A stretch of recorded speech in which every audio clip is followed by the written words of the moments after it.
I triggered an episode in a schizoaffective person.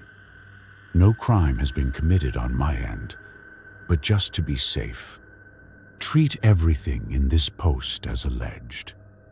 I'm not admitting to anything, nor am I accusing anyone of anything. So this all started in my last semester of undergrad. I was in a class where we were divided into groups for a semester-long project and ended up grouped with this girl. Right off the bat, she was mad, creepy, and kept trying to get too close to me both physically and otherwise. I tried to keep our dynamic professional and stayed on topic whenever the conversation drifted off, but she just didn't get the hint. As a last-ditch effort, I tried to bring up a girl that I had a crush on, but still, she persisted. She started to message me privately, outside of the group chat, and would get super personal for no reason. Overshared a lot. A borderline trauma dumped on me, repeatedly, despite my obvious indifference. She talked about how she's fat, and fat people are invisible to most men, how she was going to get bypass surgery and that men would flock to her once she gets skinny, etc. Basically, incel-level bitterness. One day, she talked about how she wanted to find a rich boyfriend, and I told her to date an international student.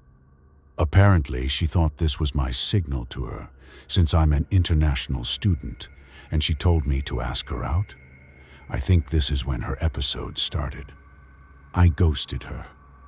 And the following class, she started to give me attitudes such as fucking up our PowerPoint and group presentation, leaving a dirty plate on my seat, and talked shit about me to this other girl I actually liked.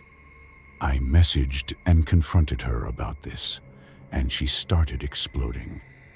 Brought up a shitload of childhood trauma, made threats to hurt herself, accused me of leading her on.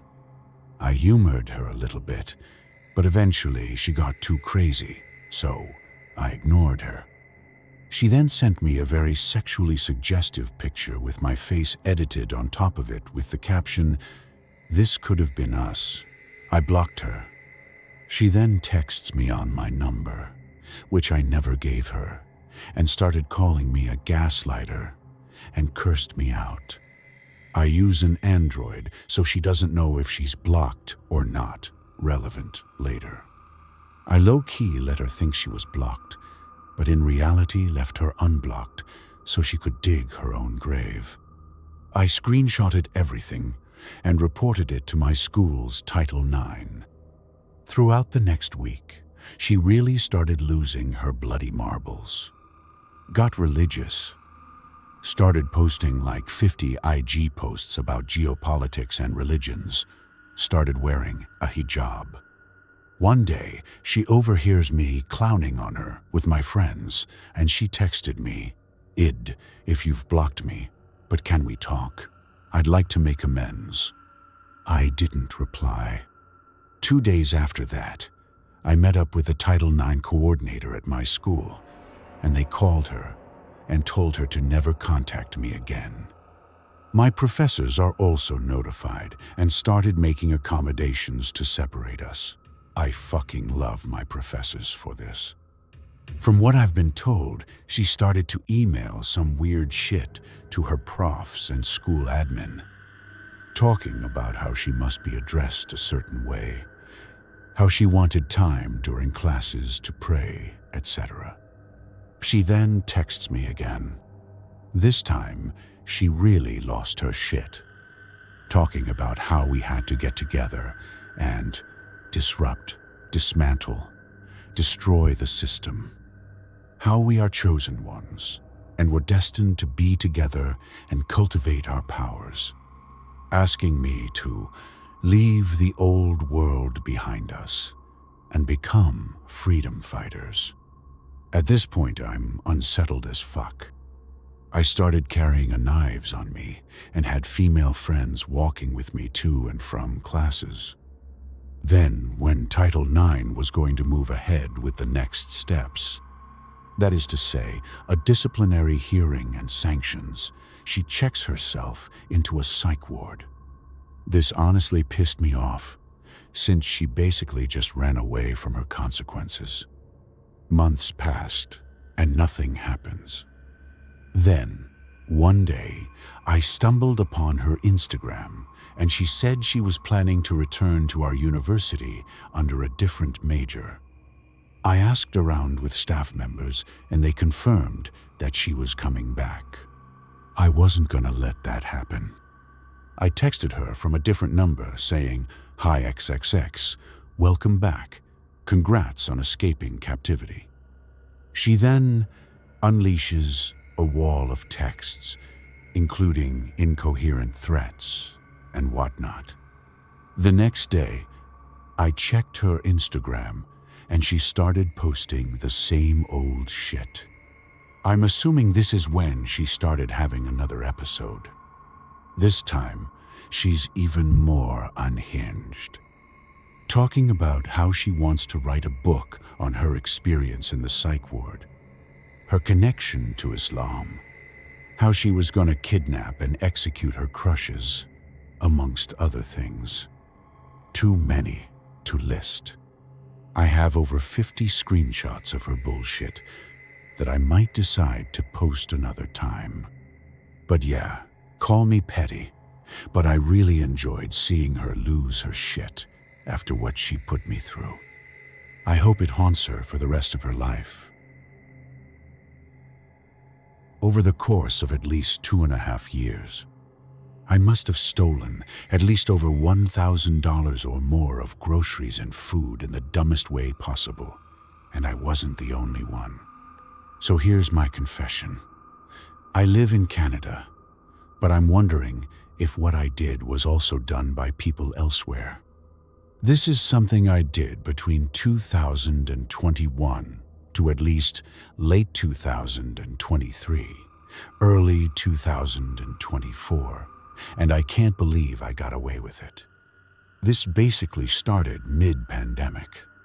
When COVID was affecting businesses, some stores tried to come up with solutions to limit contact with people, notably self-checkouts. I know they existed in some places before the pandemic, but almost every major grocery shop and superstore in my city ended up having them installed throughout the pandemic, and suddenly they were everywhere. The grocery shop near my place had them too. But they also came up with a new system they wanted to try out: portable scanners. I don't know how many other places in the world have this system, but this was completely new to me. If you don't know what it is, you basically enter the store and can take a scanner that you carry around with you. Sort of like those shops where you can put gifts on a registry for weddings or baby showers, I think. You scan a product you want and put it in your cart. Once you're done shopping for your stuff, you go to a self-checkout register and scan a barcode on the screen. Your bill pops up. You pay with your credit card, and voila, your groceries are done. I immediately loved that system from the get-go, because I would go around the store, scan my products, and already start bagging them as I went along.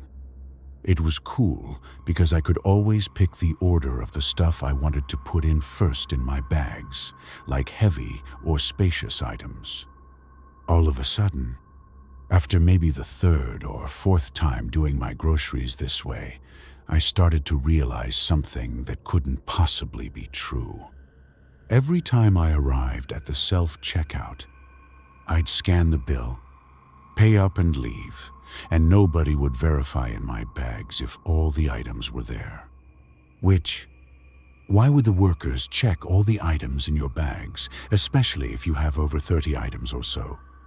So I began to think, if nobody really checks all my items, can I get away with something I didn't pay for? So before I tried anything, I did a few more shops the honest way to see if anything could stop me from sneaking out something I didn't pay for. Turns out, it wasn't exactly true that nobody would check your bags at the self-checkout. From what I could gather, every register would have a randomized alert that could be triggered at any time. I say alert, but it was more like something on the screen of the register that would pop up and say, "You've been selected for a random search if you scanned all the items in your shopping cart." When that happened, a worker would come to your register, take out a scanner, and randomly select 3 to 4 items from your bags that they would scan to see if it also appeared on your scanner's bill. Because my grocery store was always busy, the workers almost always just took items from the top of your bag to scan stuff quickly, and they rarely opened up one of your bags to go at the bottom of it and find a product to scan there. Knowing this, I decided I would try and see if I could get away with not scanning one item, and therefore not paying for it. I figured if I get selected at random for a verification, I'd just say, "Oops, my bad," and pay for the item. Plausible deniability, ya know. So I did my groceries, picked an item I didn't scan, put it at the bottom of one of my bags under other products. That way, if I got randomly selected, the worker wouldn't empty my entire bag just for one item and went to pay for my stuff. And of course, it worked. It had felt way too easy, to be honest. I tried it a couple more times, with one item at a time. And even when I was selected at random for a checkup, the workers would never scan the item I hadn't myself. I would always only do this when I did a big grocery for the week. That way, it was easy to sneak in. So I'll admit, from here on out, I was influenced a bit to start doing this on a weekly basis, and with more than just one item. As you all know, the price of food in general has basically gone up a ridiculous amount, and I hated that almost all of my big weekly groceries, I did more me and my girlfriend, so just 2 people. It was somehow almost always between $150 to $200, which I always found ridiculous. I say big grocery, but that was the amount. Even when I only had something like 10 to 15 things to buy for the week, I felt like my wallet was bleeding every time. Mind you, I'm not poor by any means, but I'm also far from being rich. I was trying to look into buying a house, and every time it felt like just using money to basically survive was stopping me from saving enough money to buy one. So for the next 2 years after that, every time I'd go do the groceries for the week, I'd pick around 3 to 5 items I would forget to scan. I was always strategic with what I chose. It was often big box items, sometimes frozen stuff, that I would bag in the beginning and put more products on top. I'd purposefully put the barcode of that item facing the bottom of the bag. That way, if I was randomly searched, the worker would have to take almost all the items out of the bag, take out my big item, and turn it around to scan it. As for the items I picked, it would often be ridiculously expensive items that I felt I could sneak out of the store without paying. If ever one of my items was scanned by the worker, I always thought I'd say, "Oops, sorry about that," and just pay for it. That way it looked more credible to the worker as just someone who forgot to scan one item. For every grocery I did during those 2 years, I was often able to get away with stealing items that totaled to about $20–50. And incredibly enough, I was never caught, not even for one single item, and it honestly helped me save a ton of money for future expenditures. But it all came to a half, maybe a year and a half ago, because the store scanners were eventually all recalled from the grocery store, and it was as if they never existed in the first place. And this made me realize that clearly I had not been the only one to figure out this somehow easy way to cheat the system. Since I assumed the company itself was probably reporting sales lower than the products they were selling, meaning people were profiting largely from this hack. I still can't believe I got away with stealing that much food, but I'll be honest, I feel very little guilt or remorse over it. It felt like a sticking it to the man action for me, thinking I was at least cheating my way a bit in a stupid capitalist system I was a prisoner of. Judge me all you want, but it won't change the way I feel. I'm angry at myself for not questioning the hospital more. I had a baby at 41 weeks. Very healthy pregnancy. All was going pretty good. I was induced. But my baby's massive head wasn't going to let that happen. So after 2 hours of labor, and as of around midnight when I stopped, 2 days in the hospital, I had to have an emergency C-section because it was starting to look not good. My boyfriend, whose first rodeo this was not, was trying to not show that he was freaking out. They let me know she had a pneumothorax, that it took a minute, but they got my pale and floppy baby breathing, and they're sending her to another hospital. I got to hold her before the helicopter came. They assured me she would have a short stay. She was already showing rapid improvement. The second hospital is where we began having issues. I had my first visit 2 days after my C-section. Despite nurses and specialists saying my baby was no longer showing any poor signs, her lungs were now completely fine, and she was, for all intents and purposes, a healthy, full-term baby. The doctor disagreed. Somehow my baby wound up on a feeding tube and in the hospital for 2 weeks despite nursing staff having no issues with mouth feeds. They involved an occupational therapist who said she could not take food by mouth because she would aspirate. The reason for this conclusion: she let out 2 short coughs during a supervised feeding. Lactation specialists worked with me to breastfeed her, during which time her vitals never dropped. She never coughed, and she latched well, despite the tongue tie they didn't notice. We got that cut later. Lactation and OT butted heads a little, but OT said if there's no issues, they guess they didn't see why I couldn't breastfeed. But no bottles. Absolutely no bottles. Okay, whatever. I still can't take her home because they want to keep her on the feeding tube. They do a swallow study.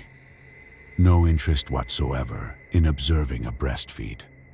Just bottles. Despite no signs of aspiration during the study, they insist it could happen, and we'd have no idea. So she must only consume thickened liquids. But also, yeah, sure you can breastfeed. But also, we're keeping her on this feeding tube, and we won't count your breastfeeding into her food by mouth threshold to go home. And also, we think she's brain damaged because she shouldn't be breastfeeding well if we're finding issues with bottles. And I'm so mad I didn't question more. Because the pediatricians we followed up with since are confused too.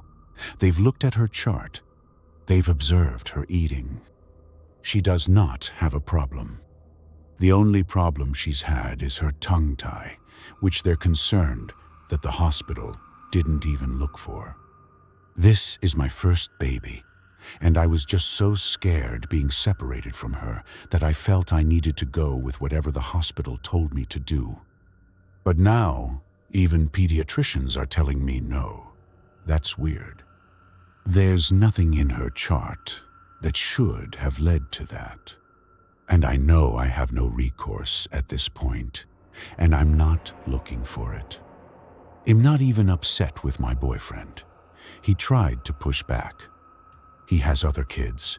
He's had preemies in the NICU. He said he's never seen a hospital do something like this. I told him I didn't want to cause trouble. I'm angry that I didn't advocate for my daughter the way I should have. I'm angry that I didn't push back more, make more decisions. I wish I'd done more than say, okay. Maybe she would have come home sooner.